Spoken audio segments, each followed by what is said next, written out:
Alright, I want to make a video on... Alright,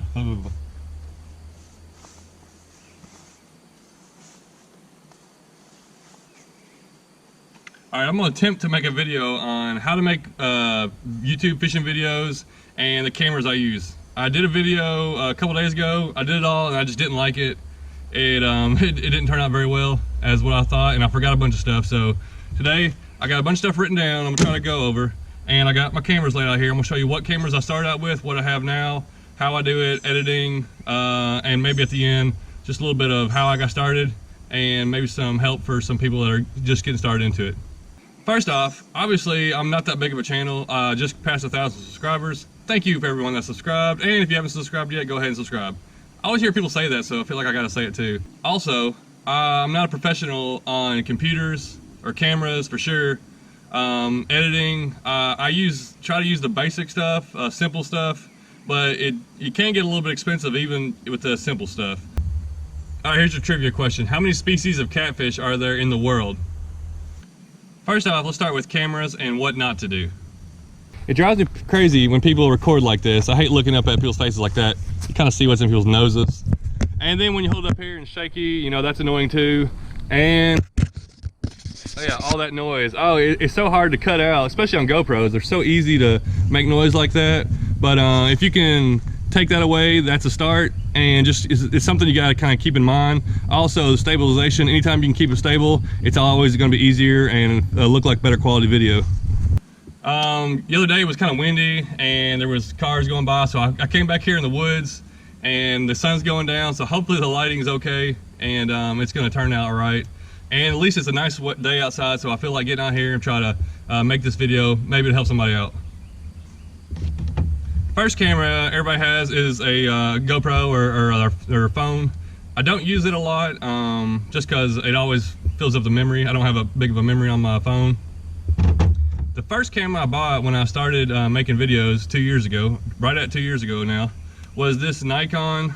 I liked it because it's got a zoom, but the zoom for the video is terrible, but taking pictures is really good. I like the flip screen so I can see myself, and I really liked it when I bought it. But it was like $300, and the battery is not very good, and whenever you record, it only records for like 15 to 20 minutes at a time, then it just shuts down. So I bought that and like a tripod, and I hardly use it anymore. I do like it, but it's not as reliable as I'd like it. Second camera I bought was the GoPro Hero. It seemed like it was like $179 2 years ago. Well, a year and a half ago or whatever when I bought it. And I really like it. You just push the button, it comes on. And I've got a chest mount, which is my favorite view. I don't have a head mount, which it looks all right on the head mounts. It depends on what you're aiming at, but the chest mount seems to get a good angle of everything. So I had this for like 8 months or so, and I did all my videos on it pretty much. Then one day I was recording and I stuck it underwater to record underwater, but I forgot to put the the waterproof cover on the back, so it ruined it. So I had to move on to another one. Then I purchased the GoPro Hero. I don't remember if this is the fourth or which one it is, but it's real simple. Push button on. It's got a good wide angle. It's waterproof all the time. I really like it. It's very simple to use.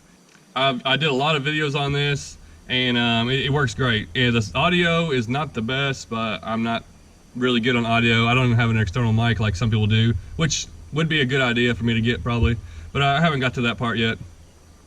I keep this one here on this telescopic tripod, and I keep it in my backpack whenever I'm going fishing. It's easy to use, and also I like it where it's I can use it for underwater video because it's already waterproof all the time. So if I want to catch a fish release or something like that, I like having a separate camera. That way I don't have to take the one off my chest mount and then move it back and forth, and I can just pop this one out and use it. I usually leave it in my bag with a sock over it, and it's always ready to go. And let me tell you about this one here, this little monster, like a GoPro, but it was $109. The GoPro Hero Plus I think was $179. They just dropped the price. That's when I bought it. This right here, I bought it before that one. It was $109, and I thought I was gonna save some money. I was like, I'm gonna get that, and it's supposed to be just all the same specs. Well, technically it is all the same specs, but you turn it on, you kind of gotta push a couple buttons to record, and whenever I'm fishing and doing a lot of active stuff, you want to just be able to push a button, it come on right away.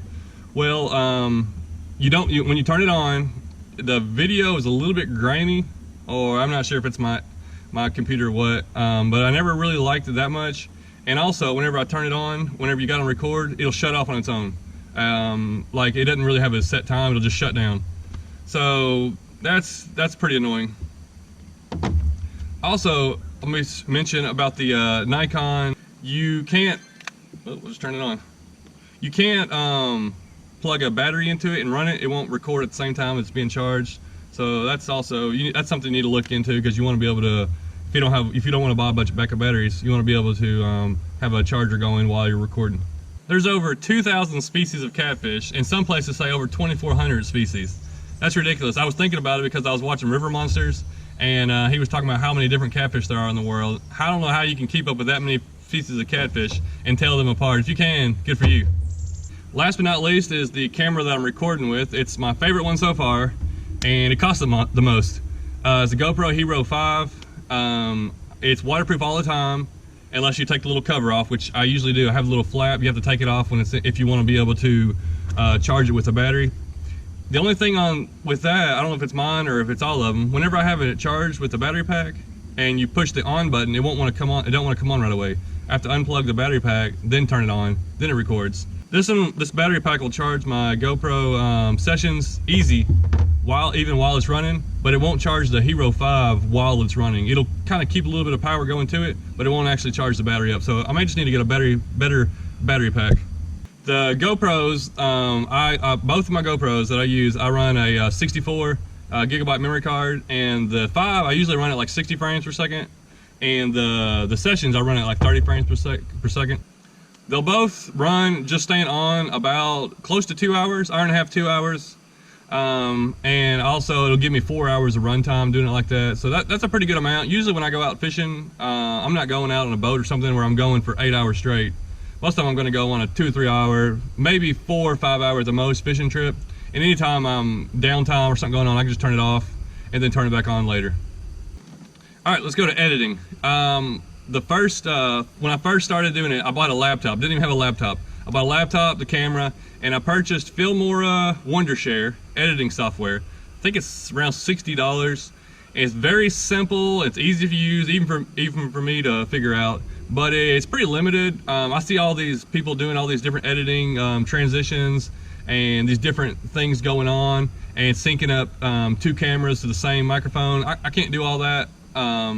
At least I don't know how to do all that. So it's a good beginner one if you just want something cheap and reliable. And all the 85 videos I've made so far, I've made on Filmora Wondershare, and it's been pretty good. I make all my YouTube thumbnails through Canva.com.